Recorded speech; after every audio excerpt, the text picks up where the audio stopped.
human body is a complex network of cells, tissues, and organs that together make life possible. 10 major systems are responsible for the body's functions: skeletal, muscular, cardiovascular, nervous, endocrine, lymphatic, respiratory, digestive, urinary, reproductive. The skeletal, muscular, cardiovascular, and nervous systems in particular create an infrastructure that facilitates the other systems. The adult skeletal system is a framework of over 200 bones. They hold the body together, give it shape, and protect its organs and tissues. The skeleton also provides anchor points for the muscular system, which includes 3 types of muscles: skeletal, smooth, and cardiac. They are found throughout the body and facilitate movement. This chapter will address the axial skeleton.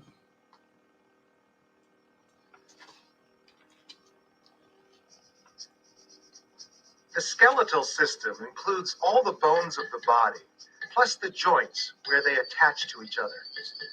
Our skeleton protects our internal organs, provides a framework or scaffolding that allows us to stand upright and move, stores minerals that our body needs to function properly, and produces blood cells. Our muscles, pulling this way or that way on our bones, produce movement. And without the protection of our skeleton, even a simple bump on the head or chest could injure vital internal organs. Pound for pound, the bones of the skeletal system are stronger than steel.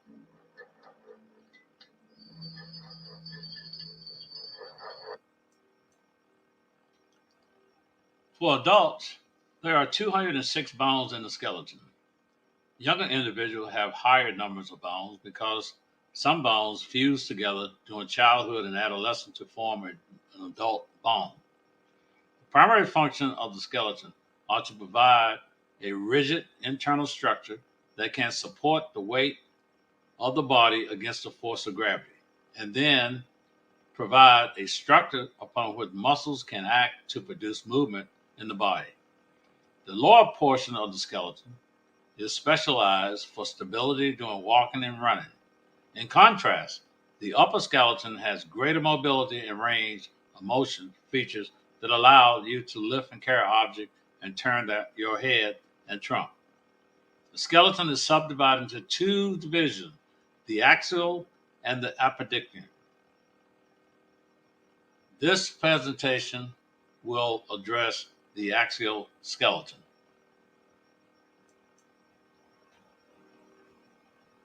The skull, which is part of the axial skeleton, consists of a rounded brain case that houses the brain and facial bones that form the upper and lower jaws, nose, orbits, and other facial structures.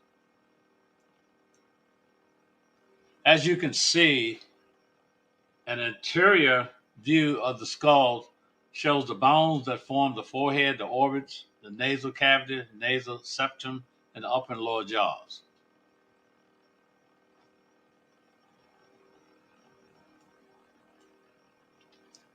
The cranial fossae are the bones of the brain case surround and protect the brain, which occupies the cranial cavity. The base of the brain case, which forms the floor of cranial cavity, is subdivided into the shallow anterior cranial fossa, the middle cranial fossa, and the deep posterior cranial fossa.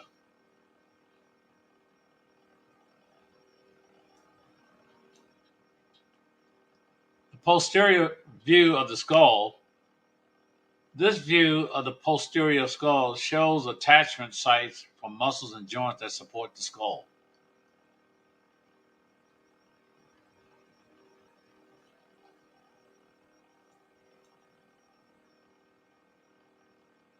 Seven skull bones contribute to the walls of the orbit.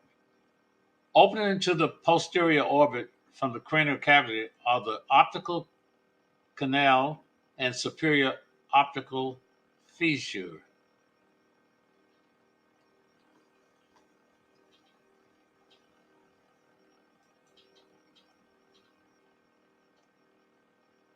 There is also the hyoid bone that is located in the upper neck and does not join with any other bone. It provides attachment for muscles that act on the tongue, the larynx, and the pharynx.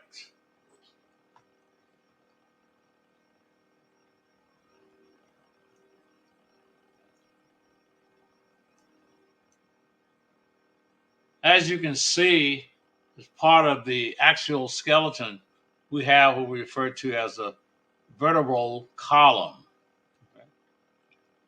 Now, the adult vertebral column consists of 24 vertebrae, plus the scapula and the cossack.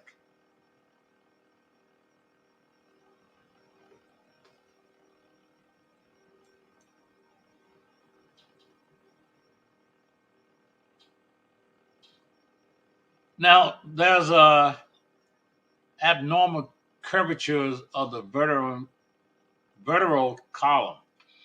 Now, you see this a lot, and scoliosis is an abnormal lateral bending of the vertebral column. You can look at the diagrams here, the different ways of having these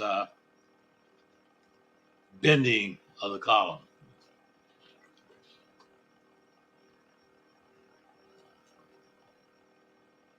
The lumbar vertebrae. The lumbar, characterized by having a large, thick body and a short, rounded spontaneous process.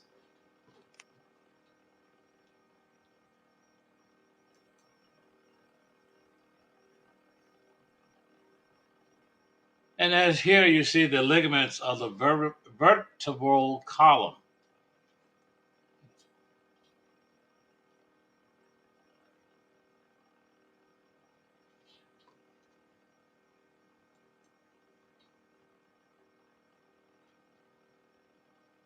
We also have the thoracic cage.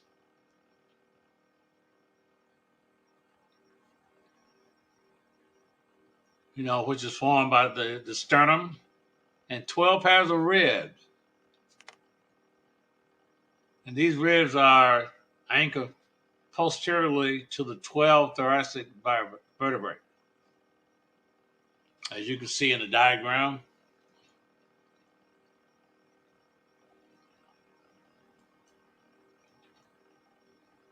Here we have a newborn skull.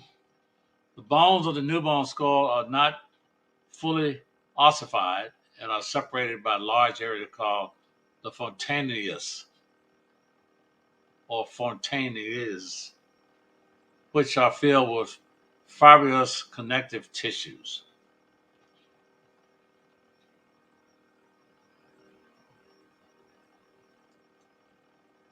Okay, this concludes the presentation on the axial skeleton.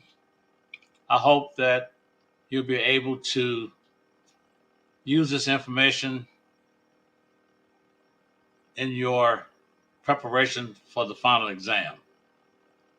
The content for this presentation is under the OER, Open Educational Resources, through OpenStax, which allow us to use this without any copyright infringement.